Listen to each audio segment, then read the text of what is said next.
Welcome everyone, welcome to the CEU Weekly Interview. Today we have the great honor of being with John Shattuck, fourth President and Rector of Central European University. Rector, thank you so much for accepting this interview. It's a great honor and we are sure our audience will also appreciate it. Rector, it's not a secret, you have an impressive and outstanding career. You're an internationally recognized human rights lawyer, you were Vice President of Harvard. You witnessed firsthand the changes coming after the end of the Cold War, restoring a democratic government in Haiti, being involved in setting up the international tribunals for Rwanda and the ex-Yugoslavia, and all this in your capacity as Assistant Secretary of State for Human Rights and Labor under President Clinton. You also played an important role in the Dayton Agreements that brought peace to Bosnia, and you were ambassador to the Czech Republic when they were preparing to join NATO. You currently serve as President and Rector of this powerful engine for open societies that is CEU. Rector, I would like to ask you, first question, how does the John Shattuck from today resembles or differs the John Shattuck you imagined when you were a child? If you could live again, is there something you could do different? Well, when I was a child, I always imagined or hoped that I would get to see the world, that the world was a really big place, and until I was about 16, I never traveled anywhere beyond about 300 or 400 miles from my house. And so the world seemed out there, but it wasn't something that I had yet discovered. And then I was given an opportunity, and I've told the story many times, when I was a student, to become an exchange student. And the country in which I became an exchange student was Syria. Oh. Syria is in the news now. It's a tragedy what's happening in Syria. But I had one part of my high school career was spent in Damascus. It was the first time I'd ever traveled away from my home. It was an amazing experience, as you can imagine. I spoke pretty much only French when I was there. I didn't speak Arabic, but I had to speak French, because the family I was living with spoke French. And so I began to think, and this was in the period when John F. Kennedy was President of the United States, which is a very long time ago, of course. But he was really inspiring for young people like myself. So I really made it clear at that decision, a decision that I made at that time was that I wanted to really have a role in the world in some way, traveling and seeing it. And then later on, when I was, or actually earlier, excuse me, when I was even younger, I was given a lesson about the world by my father. My father was a lawyer, and during the time when I was a very small boy, there was a crisis in the United States of civil liberties. People were accused of being communists, loosely. They were just charged this way because there was a fear during the Cold War of communism. And my father found that a woman who was running for the school board, the board of the school that in our small town, had been accused of being a communist with no evidence whatsoever. So he got quite concerned about that and started offering to defend her in public settings. And pretty soon I found that he was being, in some way, accused of being a communist. He wasn't. He was a very conservative, in many ways, man, but deeply concerned about civil liberty. So I asked him, what's going on here?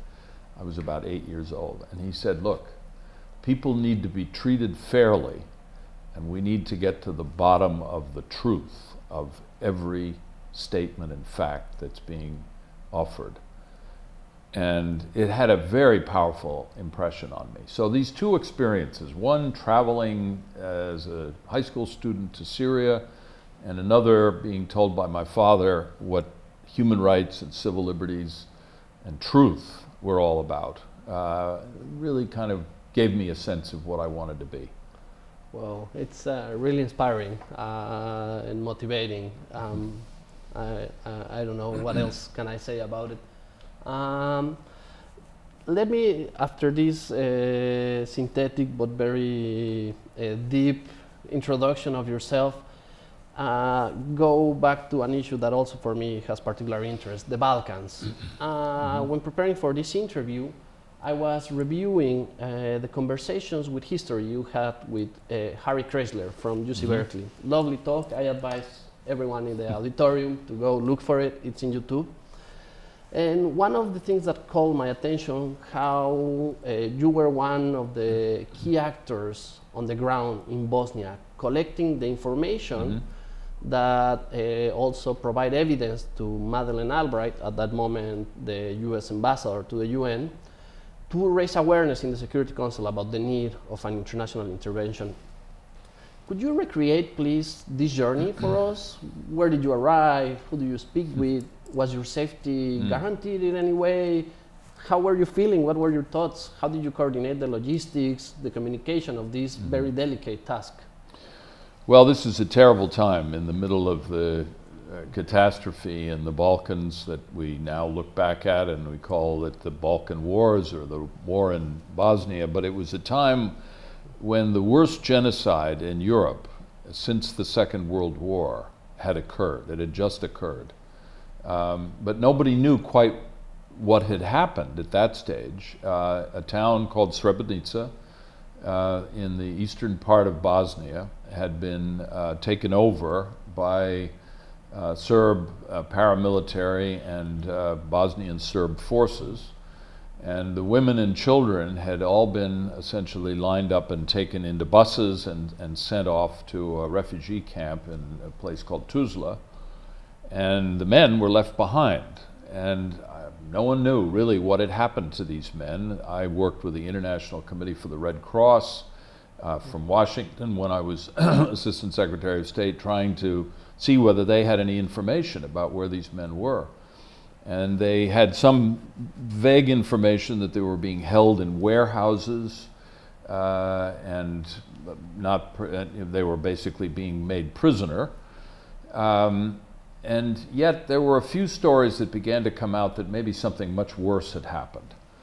So as the Assistant Secretary of State for Human Rights, I asked for the Secretary of State to approve a trip for me to take to the region and go to this refugee camp and start interviewing refugees and see if they could find, if they had any information about what had happened to the men who had been left behind. When I got there, I had the names of several refugees to interview who I was told might have information. This was in on the airport tarmac. It was a hot July day. There were some firing still going on in the hills around, so it was a very uncertain circumstance. I flew in there by helicopter, and I met these people who, several of whom told me these extraordinary stories about having a couple of men actually who told me that they had been with these men in Srebrenica. They had gone into these warehouses. They had been lined up with other men, and they'd been shot along with what turned out to be 7,000 others. So I was really the first person to have these in-person interviews, and I recorded all the information and had it sent back by cable, diplomatic cable, to Washington and to New York, to the UN, where Madeleine Albright was. And this was really the first evidence of what had actually happened. As it turned out, there were mass graves in the area. I heard about those. And 7,000 men had been shot, all Bosnian Serbs, and all at the time unarmed. Bosnian Muslims.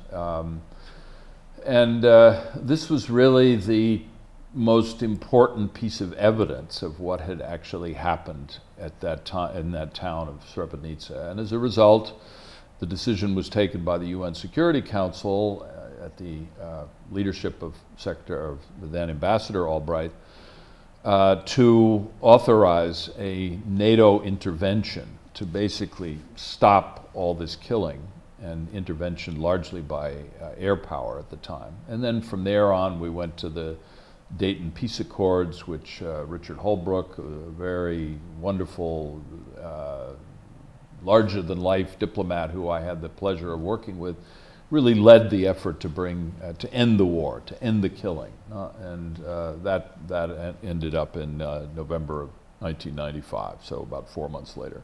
Wow, impressive. And did you feel your life was in danger? Well, who knows what one feels like. I felt like other lives had been taken, and that it was necessary to get at the truth, to find out what the real facts were on the ground. I didn't feel specifically that my life was in danger, but we were in a war zone, there's no doubt about it. Because even some UN officials were sometimes, in a way, placed as hostage of... Right. But let's, instead of now asking you about the origins of the conflict, which has been studied, I would like to ask you about currently. What do you see, where is the process heading? You have spoke before about these forces of disintegration. Do you find them still to be preeminent, or do you see a new narrative, maybe a promising path? We know Croatia is joining the EU, but the other republics in the region, what do you foresee? Or well, I think there's still a great deal of, shall we say, frozen peace. There is peace. There has not been the kind of mass killing that occurred during the war. The warring parties have been separated. But I'm afraid the ethnic divisions and the somewhat religious divisions have remained. In my own view, it was unfortunate that the people who were most responsible for these criminal acts, genocide, were not arrested right away and taken essentially out of the conflict area. So some of them ended up going into politics and ended up basically making this a very frozen peace. And I think today, I've traveled recently in Bosnia. There are many people, young people, heroic young people, and some of them CEU graduates who are working very hard to bring peace to their countries and to enter politics. I think the fact that Croatia is going into the EU is a good thing. I think it's important at some point soon that Serbia and Bosnia also begin the process, more than begin the process, really get integrated into the EU, because I think that's where they belong.